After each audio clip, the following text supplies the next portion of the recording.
Señores, gracias por seguir con nosotros. Hoy tenemos una entrevista que queremos compartir y que consideramos que muchos dominicanos y dominicanas, no importa el lugar donde se encuentren, estarán atentos a esta conversación. A raíz de la tragedia en el Jet Set en República Dominicana, Antonio Espaillat ha aceptado esta conversación, se lo agradecemos porque sabemos que para los dominicanos, dominicanas e incluso para algunos países de América Latina y otras partes del mundo, es vital conocer exactamente qué fue lo que ocurrió y por qué ocurrieron estos hechos que todavía duelen profundamente y que ha originado una cantidad de víctimas que sabemos están muy afectadas. Así que le agradecemos mucho que usted esté en esa disposición. Bienvenido y gracias por estar acá. Muchas gracias, Edith, por esta oportunidad de poder hablar contigo y con toda la nación. Lo primero sería preguntarle cómo se enteró usted de lo que pasó en el Jet Set. Yo estaba en Estados Unidos en una feria de televisión y radio que hacen todos los años en Las Vegas, se llama NAB, N-A-B, donde exponen todos los equipos, tanto de radio como de televisión, y todas las nuevas tecnologías. Las Vegas tiene una diferencia de horas con República Dominicana, aproximadamente de 3 horas. En el momento en que esto ocurrió, yo recibí una llamada de mi hermana a las 10:30 de la noche, hora Vegas, que era la 1:30 de aquí, y me llamó debajo de los escombros y me dijo: Antonio, ha pasado algo increíble, escuchamos una explosión y todo el techo se ha desplomado y estamos todos debajo aquí de escombros. Inmediatamente ella me dijo eso. Yo le dije a ella: Maribel, no te preocupes, yo voy para el aeropuerto enseguida y arranco para Dominicana. Fui a mi habitación, recogí y me fui inmediatamente al aeropuerto. Tuve la suerte de conseguir un vuelo a las 12:30 de la noche, hora de allá, que por suerte se había retrasado 1 hora, salió a las 1:30 y por ese retraso pudieron montarme. ¿Usted tenía en ese momento una idea de la magnitud de la tragedia? No tenía idea. ¿Qué usted pensaba que había pasado? No tenía idea de decir, pero ¿cómo se puede caer un techo? O sea, yo no tenía ningún tipo de idea de qué pasó y estaba muy preocupado. Pero digamos el alcance, ¿pensó que habían muertos? Desde el primer momento usted fue informado de que habían personas fallecidas. No, ella me dijo, porque ella misma no sabía, ella estaba debajo de escombros. Okay. Ella me dijo, estoy debajo de escombros. Entonces, yo no pensé nada, yo de verdad, fue una preocupación tan grande por lo que hubiera pasado y pensé también, tenía todos los amigos que tenía ahí adentro también, que siempre van. Y yo dije, wow, o sea, qué catástrofe.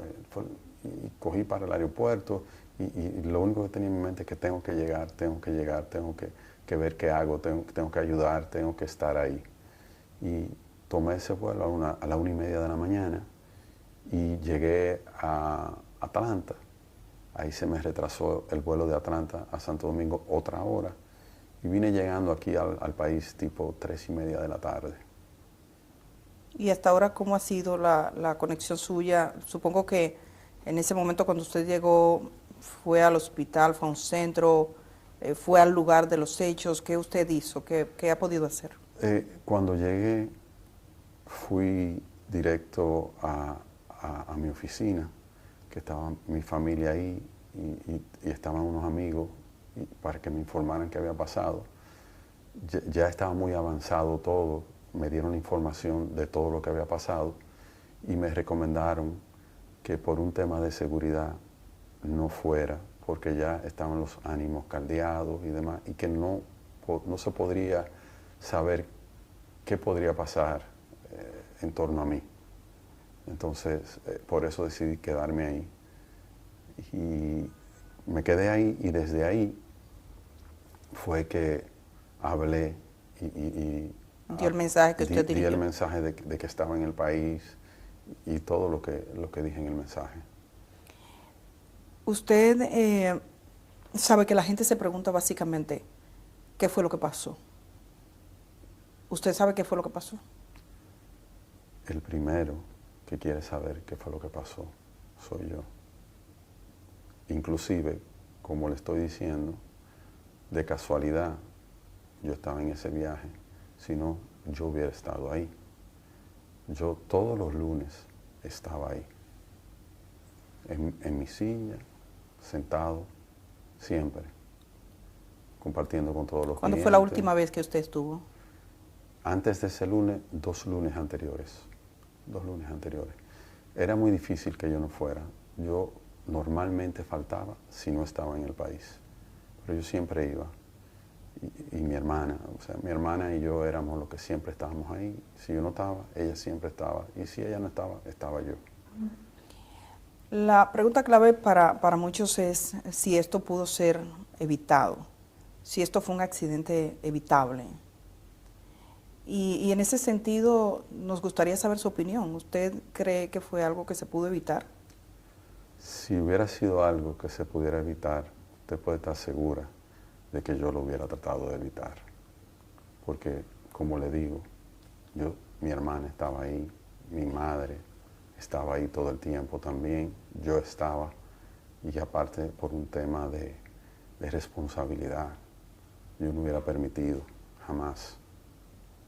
Pero no hubo nada, o sea, no hubo ningún aviso, nada. Todos nos sorprendimos. Hay 2 aspectos que han sido profusamente difundidos en redes sociales y que sería bueno aclarar con usted y que yo sé que usted tiene conciencia de ello. Por un lado, y vamos a comenzar por este punto, hablan de escombros que se caían, de situaciones en las que la gente vio residuos, conversaciones incluso de algunos artistas que refieren que caían cosas del techo. ¿Qué es lo que pasaba con el techo propiamente dicho? En Jet Set, desde que lo fundamos en ese local, hace 30 años, nosotros teníamos el techo en plafón de yeso y siempre se nos caían los plafones de yeso. Es decir, tenían un plafón que cubría el techo. Exactamente. Por eso el polvillo blanco del yeso. ¿Y por qué se caía el plafón? Diferentes razones. Una de las más normales era el tema de agua. Filtración de agua. No solo filtración, mayormente agua de los aires. De que los aires se condensaban, de que si los drenajes se tapan, cosas normales de aire acondicionado que no nos dábamos cuenta porque los plafones de yeso no se abomban. Los plafones de yeso absorben toda el agua, el yeso se pone pesado y cae. Esa caída de plafones que eran de yeso, ¿ocurrió en este último año? 30 años. ¿En los 30 años siempre se caían? Porque sí, siempre estábamos comprando, siempre comprábamos plafones, siempre. ¿Recientemente habían cambiado plafones? Sí, el mismo día de la actividad cambiaron plafones. ¿El mismo día de la actividad? ¿Cuántos plafones cambiaron? No tengo el dato preciso, pero se cambiaron, siempre se cambiaban. ¿Se consideraba la necesidad de cambiar el plafón como algo, digamos, consustancial al tema del aire? ¿No se pensó que podía ser algo más? ¿No se una filtración más seria? Nunca pensamos eso. Siempre, en cuanto a filtraciones, nosotros siempre teníamos el techo impermeabilizado. Entonces entendíamos siempre que era un tema de aire. ¿La gente que cambiaba los plafones era la misma? Los empleados, porque un plafón tú buscas una escalera y lo pone y lo cambia. Eso no lleva, son plafones como si fueran de oficina. Para eso no se contrata una gente para cambiar un plafón. Lo hacía cualquier empleado, una escalera y cambiaba un plafón. Algo vamos a tener que cambiar en el país para que no nos pase de nuevo. 3 cosas que usted piensa que podríamos hacer a partir de este momento. Hay muchas cosas que yo entiendo que a partir de este momento van a cambiar. Yo entiendo que juntos debemos ver todo esto y juntos ver qué cosas tenemos que cambiar. Dando reversa, y como este negocio ha sido objeto de mucho escrutinio público, alguien encuentra un comentario hace 7 años que decían o insinuaban, hay problemas con este techo, que veía alguna filtración. ¿Es posible ustedes en esa etapa recuerdan, si usted mismo recuerda si vio un mensaje como este y si tuvo alguna duda? nunca vi un mensaje. Pero ya usted dice que los plafones siempre tuvieron. Siempre, 30 años están ahí. Para mí es muy difícil. Yo mismo no podía ver el techo. Lo que veíamos siempre eran los plafones. ¿Nadie nunca examinó el techo? No. ¿Nadie verificó si había un problema estructural o de filtración de agua? Nunca. Nunca. De filtración, siempre en el edificio hubo filtración, inclusive cuando lo compramos a finales de los años 80, tenía filtraciones el edificio. ¿Cómo usted compra ese edificio? ¿Cuál es la historia de ese edificio? El edificio era el cine El Portal y nosotros solo compramos a los propietarios de ese local. El Jet Set estaba ubicado al lado de la Coca-Cola. Tenía 21 años ahí. Y la gente, los propietarios del terreno eran los dueños de la Coca-Cola. Y ellos ahí nos dijeron que iban a necesitar el terreno. Entonces nosotros dijimos que no había ningún problema, que nos dieran 3 años para mudarnos. Y en ese tiempo ubicamos el cine. Nosotros queríamos estar en el área, porque era un negocio de esa área y entendíamos que lo mejor era como mantenernos en el área para seguir teniendo la misma clientela y que no le fuera difícil a la gente como reubicarse. Estamos hablando del principio de los años 90. Y entonces usted compra. El edificio lo compra la compañía. La compañía compra el edificio. Y entonces ahí duramos un tiempo y luego entramos a trabajar, a remodelar. Para ustedes entrar y hacer la discoteca ya dentro, como era previamente un cine, ¿hubo algún cambio en la estructura? En la estructura no hubo ningún cambio. Lo único que hicimos fue que usted sabe que los cines de esa época eran cines grandes y era como teatro, que era como bajando. Entonces lo único que hicimos fue nivelar el piso para que tuviera, porque era hondo, un poquito hondo, para bajar hacia la pantalla. Pero no hubo ningún cambio estructural, digamos, Ninguno. del peso, del techo. No, ninguno. Ningún cambio. No. Cuando usted dice la compañía, usted es el propietario del Jet Set. Yo soy gerente Gerente. de la compañía del Jet Set. ¿Y quiénes forman la compañía? Mi madre y yo. Ah, ustedes dos. Sí. Entonces usted es el gerente desde esa época. Sí, desde que establecimos la compañía. Uno de los aspectos que se ha referido es el peso sobre la estructura. Y desde el aire hay una imagen que muchos han vuelto hacia atrás, donde se ven algunas estructuras. ¿Qué tanto peso ubicaron en la parte superior sobre el techo? Yo no puedo hablarle de la cantidad del peso, porque nunca tuve la información de cantidad de peso. Nosotros contratábamos gentes expertas en las diferentes áreas que lo trabajaban. Nosotros contratamos compañías de aire acondicionado que nos montaron unos aires acondicionados. Lo que sí puedo decirle que desde el año 1994, cuando fue que entramos a ese local, nosotros teníamos 6 unidades de aire y hasta la fecha es lo que teníamos, 6 unidades de aire. Esa decisión fue una decisión de la compañía que puso el aire, dice usted, de ubicar allí los... La recomendación fue de ellos, la cantidad de toneladas que deberíamos tener y cómo ubicarlos. ¿No sabe qué peso tenían las unidades que estaban? No, nunca cuando uno compra un aire pregunta cuánto pesa. Esa estructura no fue sometida nunca a un escrutinio de decir, digamos, en términos estructurales, un ingeniero, un arquitecto que verificase la estructura en sí misma. No. Y por parte del Estado Dominicano, como ustedes tenían un lugar que era un centro donde iban personas, ¿alguna vez hubo algún tipo de inspección? No. ¿Y qué piensa usted de eso? Bueno, pienso que si no la hubo es porque no había la costumbre de hacerlo tal vez con los demás negocios tampoco. Lo que siempre fueron temas de bomberos, temas de ayuntamiento, pero que si basura, pero nunca nada temas estructurales ni de edificio. ¿Cómo se siente usted por esto que ha ocurrido? Ha caído un techo y la gente quiere respuestas. Y estamos hablando, quizás pensando sobre todo en aquellas personas que han sufrido la tragedia de un modo más duro, más fuerte, perdiendo a alguno de los suyos. Entonces, digamos que usted no está hablando conmigo, sino con esa gente. ¿Cómo esa gente que está procurando respuesta, cómo cree usted que es el modo adecuado de obtenerla? Lo primero que quiero decir es que yo tengo un dolor muy grande y que lamento en el alma todas las pérdidas. Nunca hubiera querido que esto pasara, jamás, jamás. Yo, desde que esto pasó, no he tenido vida. Y yo mismo quiero saber qué pasó. El primero interesado en saber qué pasó soy yo. El jet set era la vida de nuestra familia. Nosotros nacimos cuando mi madre hizo el jet set.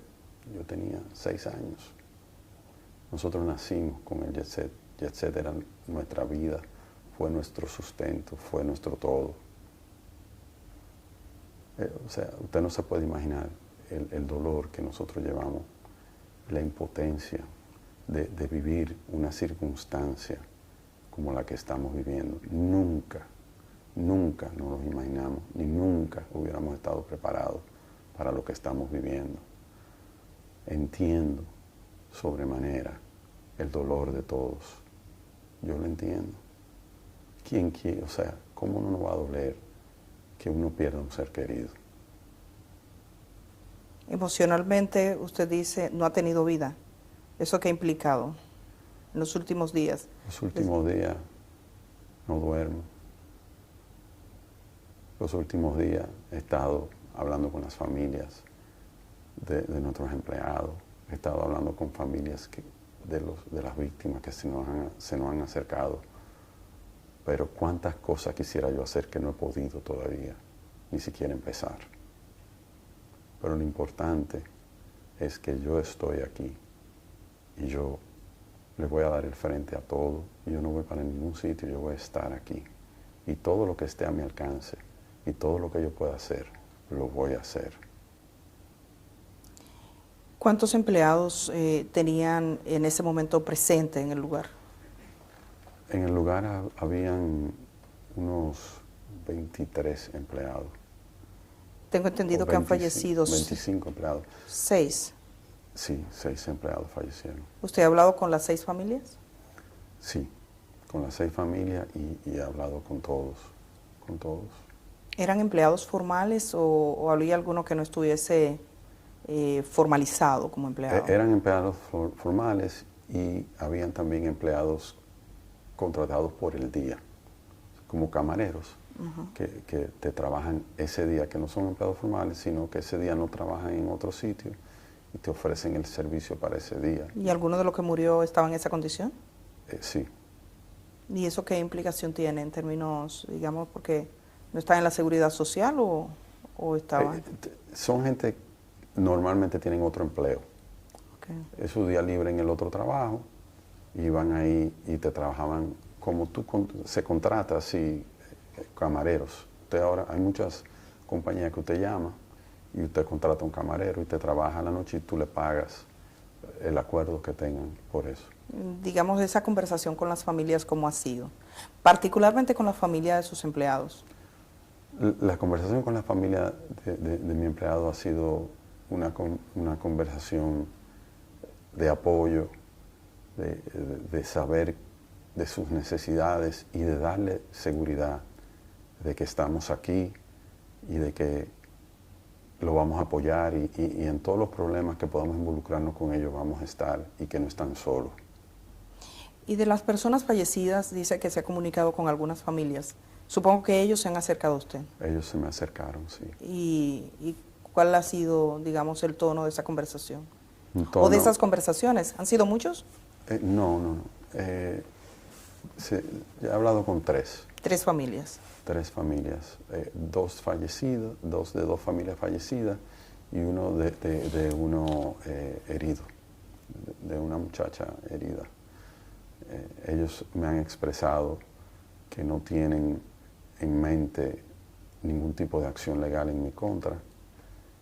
Me han expresado que entienden mi dolor y lo que hemos hablado es de cómo juntos podemos ayudar a parte de esa familia. Un ejemplo, uno de esa familia que vino tiene 2 niñas que quedaron huérfanas, entonces tenían un tema con el colegio, que cómo podemos ayudar, y estábamos sentados viendo a ver cómo podemos ayudar de que esas niñas no pierdan su año y de que terminen su carrera de colegio y hasta más podría ser. Eso es lo que hemos hablado.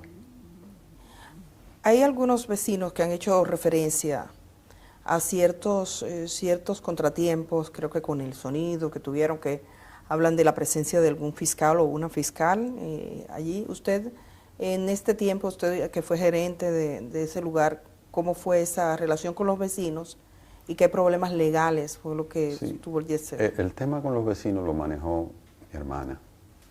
Obviamente, yo le di apoyo.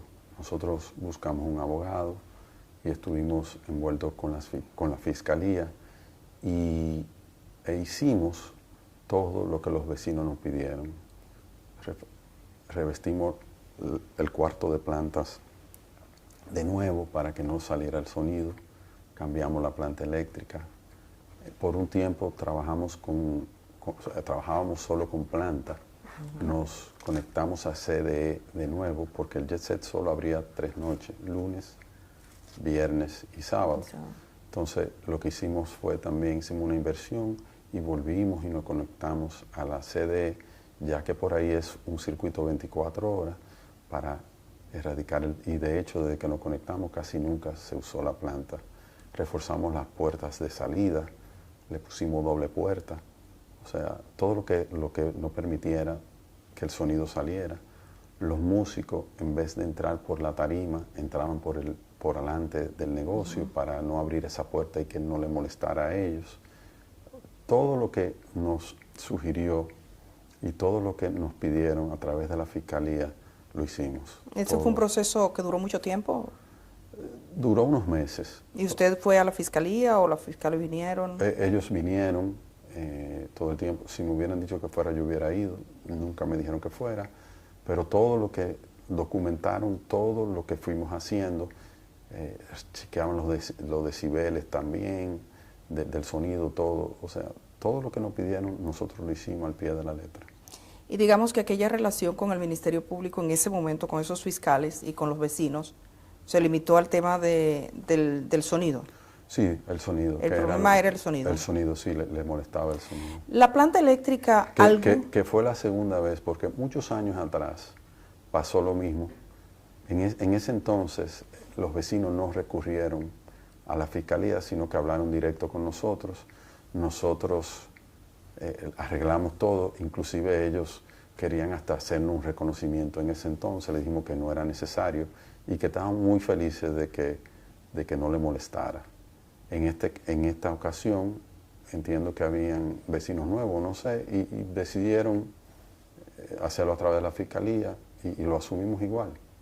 ¿La planta eléctrica alguna vez estuvo en el techo? No, la planta eléctrica desde que inauguramos hace 30 años estuvo en un cuarto adyacente al edificio. ¿Usted puede dar garantía que en el techo no estaba más que los aires?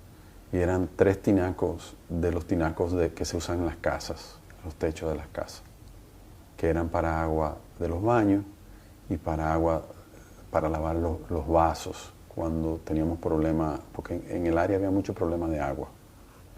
Entonces recurrimos a como lo tienen todos en las casas.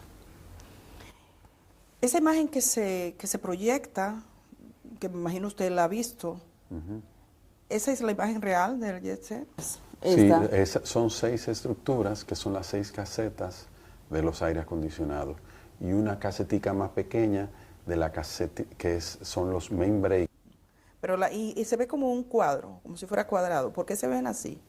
Como si fuera cubierto, como si estuviese... Ok, los aires acondicionados nos recomendaron que lo techáramos con una caseta de alucín porque el salitre es muy fuerte, ahí estamos muy pegados al mar.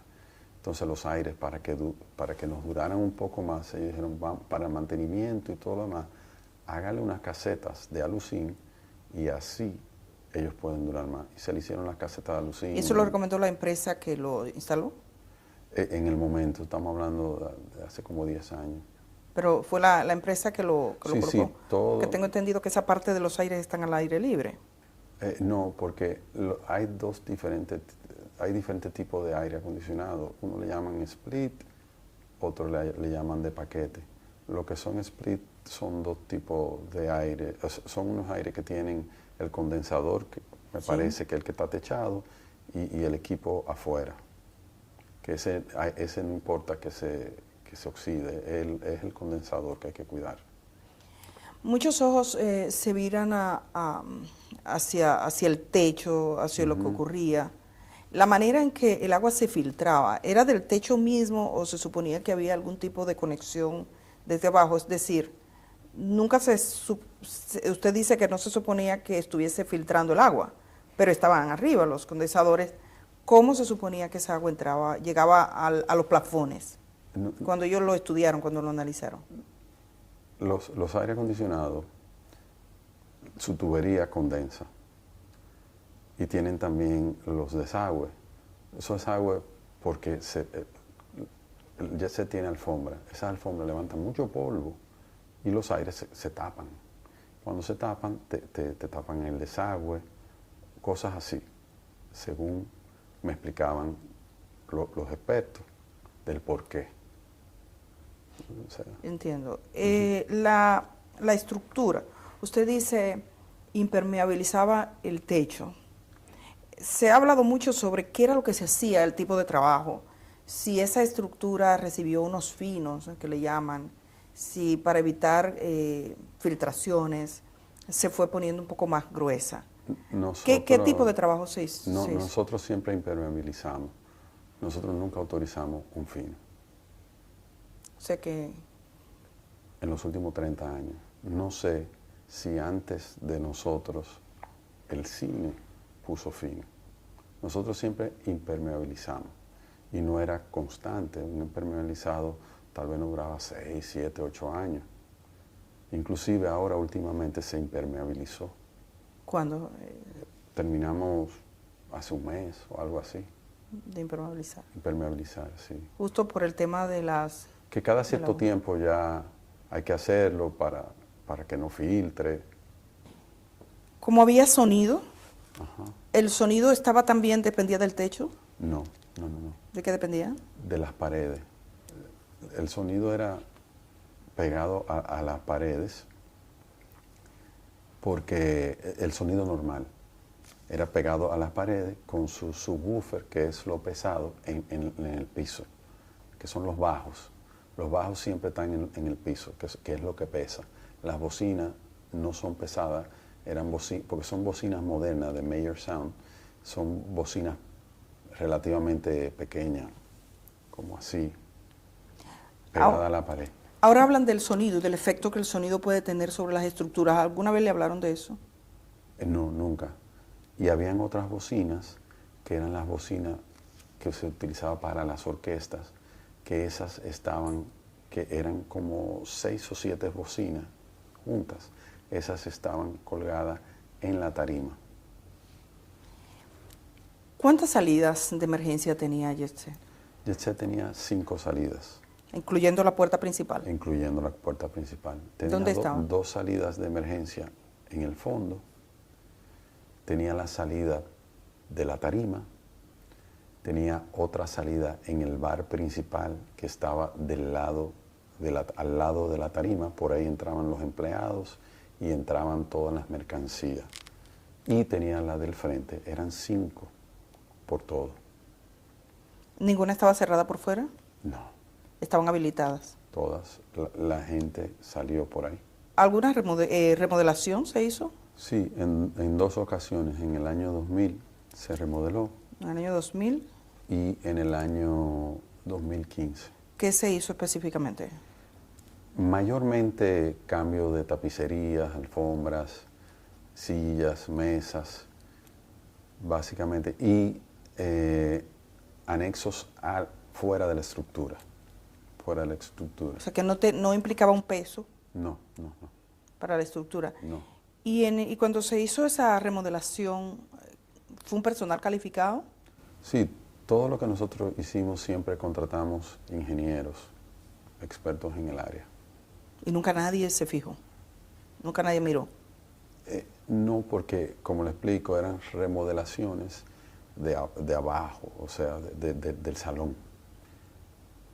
Telas, alfombras, sillas, bares, decoración.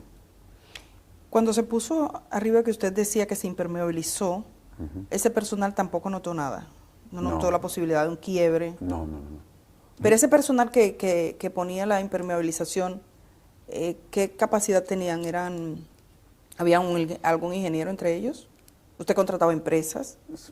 ¿Eran empresas? Por tiempo se contrató empresa, por tiempo se hizo con gente de mantenimiento de nuestra misma gente, porque los impermeabilizantes los venden, o sea, ahora te venden como por cuadro y tú simplemente lo pegas al techo. Entonces, eso no necesita más de ahí. Se han contratado compañías también con otro sistema que era que le tiraban como un caliente arriba para que se pegaran todo. Todo eso ha ido evolucionando con el tiempo. Pero nosotros siempre contratamos esos servicios. Hay quienes se hacen preguntas y especulan de qué pudo haber pasado. ¿Usted cree que esto fue un accidente o cree que pudo haber manos criminales, digamos un atentado, por ejemplo? Yo quiero saber qué pasó. Yo no puedo decir que fue una cosa u otra. Yo quiero esperar el peritaje, que es el único que puede decirnos qué pasó. ¿Usted ha iniciado alguna investigación, la empresa como tal, al margen de las investigaciones oficiales, o piensa hacer alguna indagatoria con sus técnicos? Eso nuestro equipo legal lo está evaluando. En esta etapa todavía no sé qué se va a hacer. Esta es una tragedia de gran proporción para el país. Cuando usted, ¿en qué momento usted tuvo conciencia así plena de la magnitud de la tragedia? Que usted dijo, esto es más de lo que yo pensaba. En el momento en que lo fuimos viviendo. Cuando yo llegué al país, yo no me imaginaba que era algo tan grande. En el momento en que se fue desarrollando todo fue que fui viendo lo grande que era, con las víctimas y con todo lo que iba pasando. No tenía idea y no podía creer lo que fuera algo de esta magnitud. ¿Cómo era la dinámica del Jet Set semanalmente? Esa fiesta de los lunes con los artistas, ¿cómo era esa dinámica de forma normal? ¿Cómo se vendían? ¿Cómo eran los tipos de contrato? ¿Cómo operaban? Nosotros teníamos ya demasiados años en el negocio. Nunca había contrato con los artistas, sino que simplemente una persona encargada de esa área los llamaba, decía, ¿usted está disponible para cantar el lunes tal? Sí, pues perfecto. Esa era la dinámica. Que ustedes tenían. Sí, de toda ¿Y la se vida. vendían qué capacidad tenía de personas y cuántas había esa noche? El Jet Set tenía una capacidad de sentados 550 sillas. Ahí no cabía más. 550 sillas sentados. Sí. ¿Y esa noche cuántos lugares estaban ocupados? Esa noche tiene que haber habido un promedio entre empleados y clientes, un promedio de 500, y los músicos, un promedio de 510 personas, más o menos, 515 personas.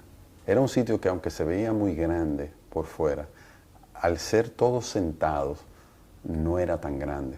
Si usted le quitaba todas las sillas, usted ahí, porque muchas veces hicieron fiestas que promotores alquilaban el Jet Set y hacían fiestas diferentes, con DJ parados, y ahí metían hasta 1000 personas, porque eran parados.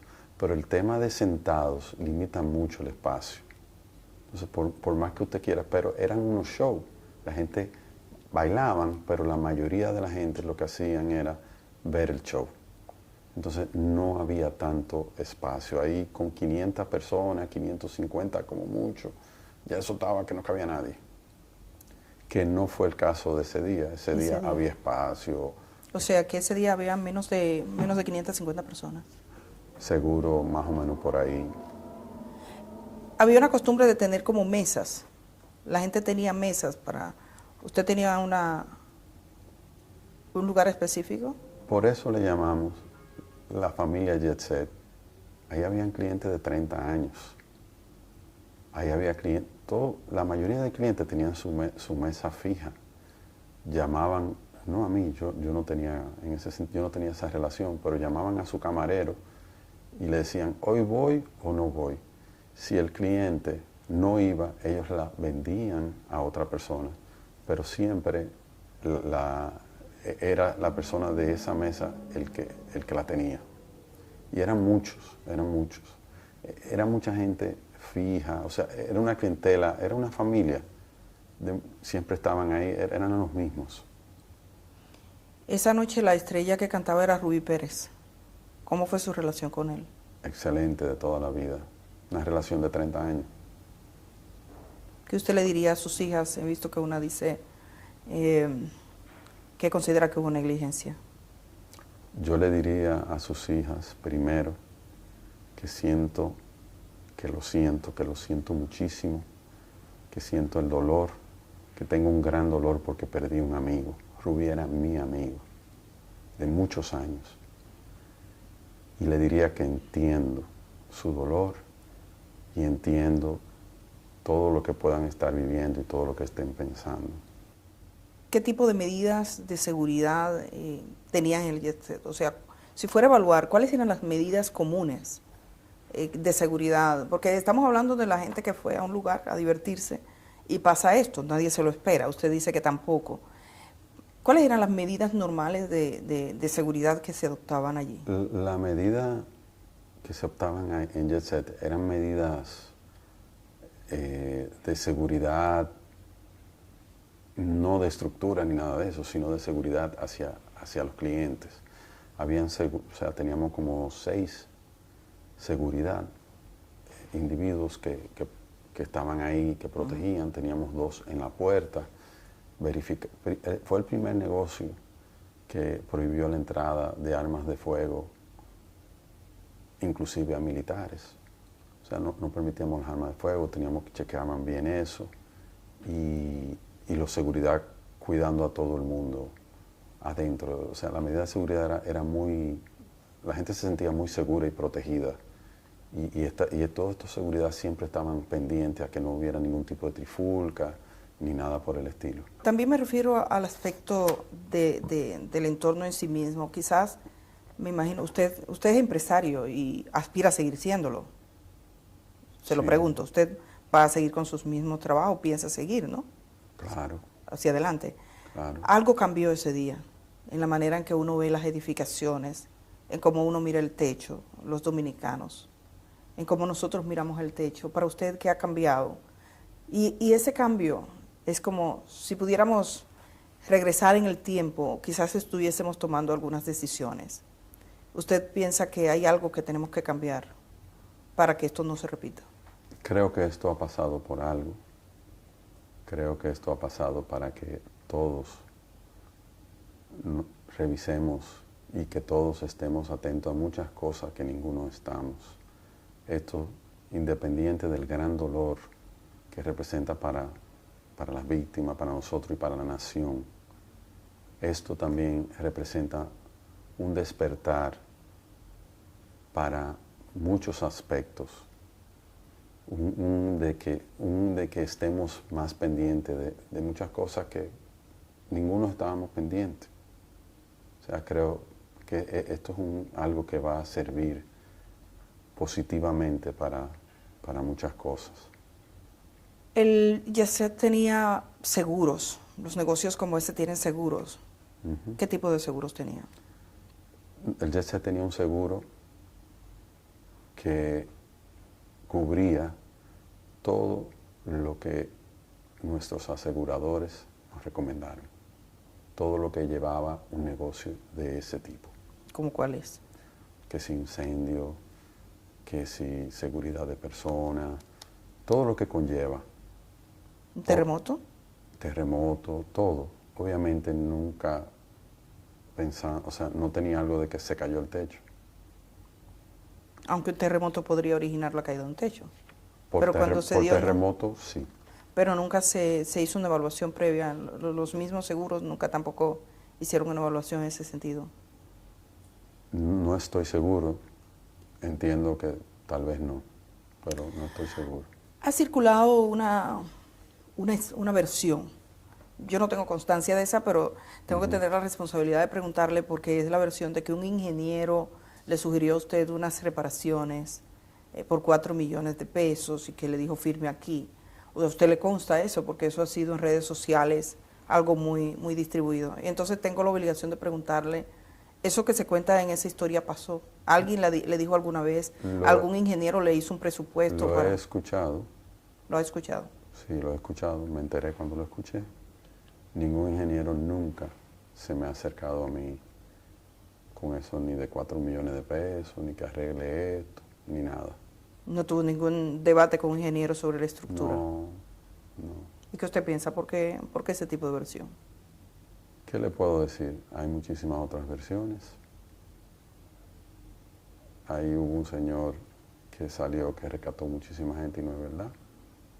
O sea, en todo este suceso han habido muchas opiniones, mucha gente que han entrado, que han salido, muchas personas que han querido ser protagonistas de uno u otro tema. Eso no es verdad. A mí nunca se me acercó nadie que aparte, con 4 millones de pesos no se puede arreglar ni una esquina de un techo, como cuesta todo hoy en día. O sea, ahí solo vemos que a mí nunca se me acercó nadie.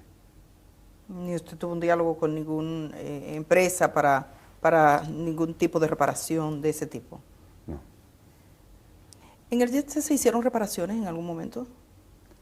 ¿Usted recuerda haber contratado a un ingeniero, por ejemplo, que mirara para una reparación? Porque a veces este tipo de profesionales está habilitado para decir, mirar un poquito más. Ningún tipo de reparación. Nunca se hizo. Ningún tipo de reparación. Hay, digamos, en términos de, y es la parte que más se debate en términos de la infraestructura, de cómo pudo pasar. Usted dice que se pregunta lo mismo. ¿Usted ha tenido la oportunidad de ver el lugar, de ver lo que pasó, de ver cómo se quebró? Vi el lugar y vi lo que quedó. Sí, yo fui. ¿Usted sí fue? Lo vi. Sí, lo vi. ¿Y qué sintió? ¿Qué pensó? Cuando lo vi, mi dolor se acrecentó. O sea, vi toda una vida. Vi todo. O sea, no tendría ni palabras para expresarle todo lo que vi. Sí, porque usted estaba vinculado emocionalmente también a este sitio. Nosotros nacimos con ese negocio, creado por mi madre.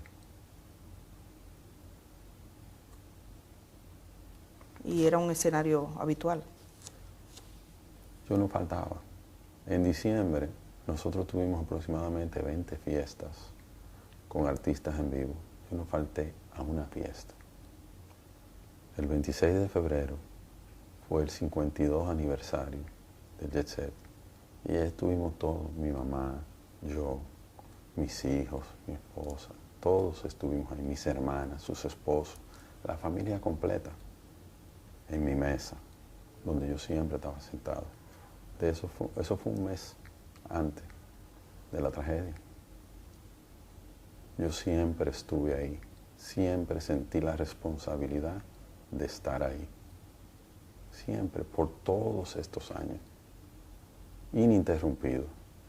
En algunos países, cuando uno va a un sitio que tiene vocación de servicio público, uno ve en una pared ciertas verificaciones que se hacen. Usted ha sido empresario por muchos años en este negocio de diversión, un negocio que reunía a mucha gente.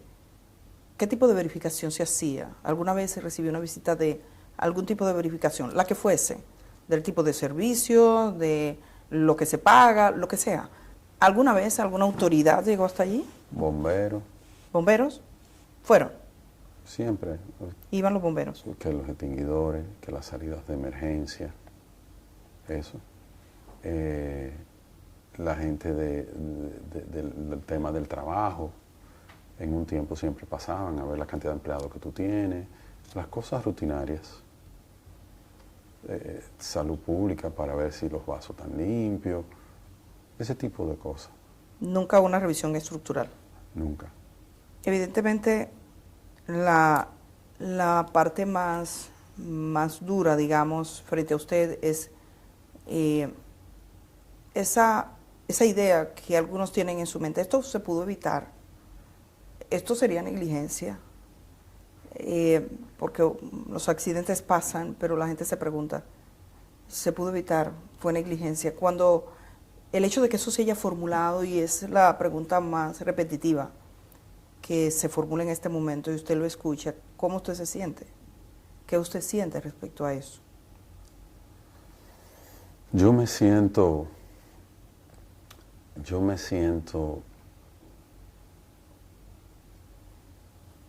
impotente, yo me siento, o sea, si hubiera habido algo que me hubiera llamado o que me hubieran dicho, mira, hay que chequear esto, aquello o lo otro, yo lo hubiera hecho.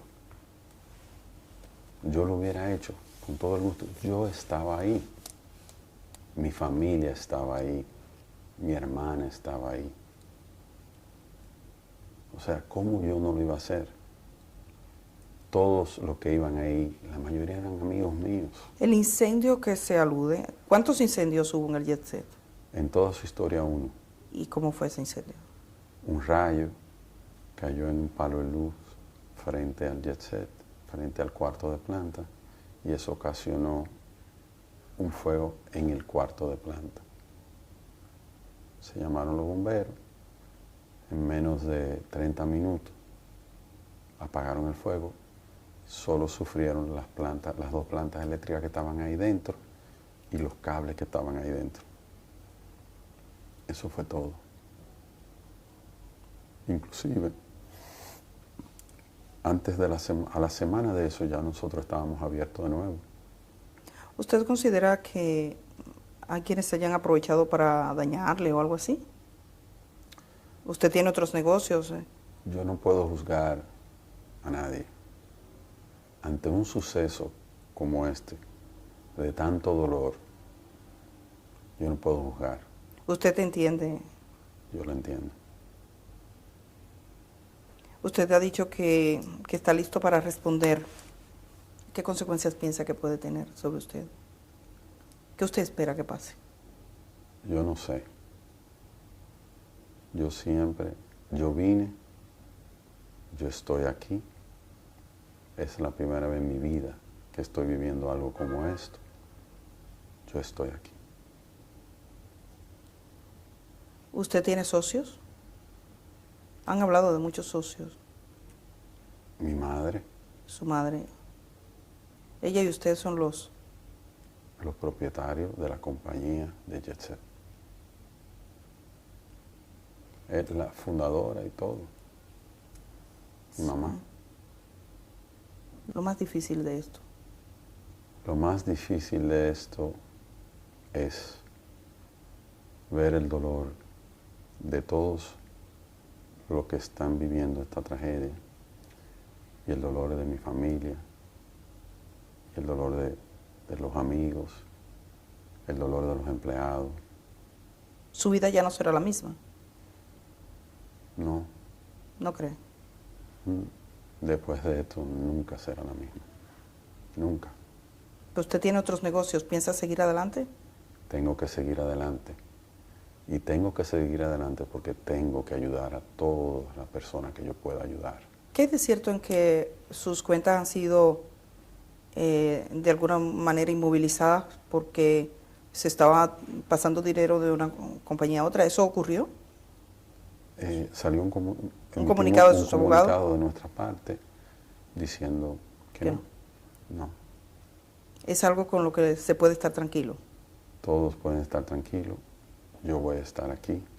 Yo quiero trabajar. Yo quiero hacerle frente a todo lo que la ley me diga que tengo que hacerle frente y a todo lo que, aparte de eso, a todo lo que yo quiero hacerle frente. ¿Algo más que usted quisiera decirle a las familias de las víctimas, sobre todo?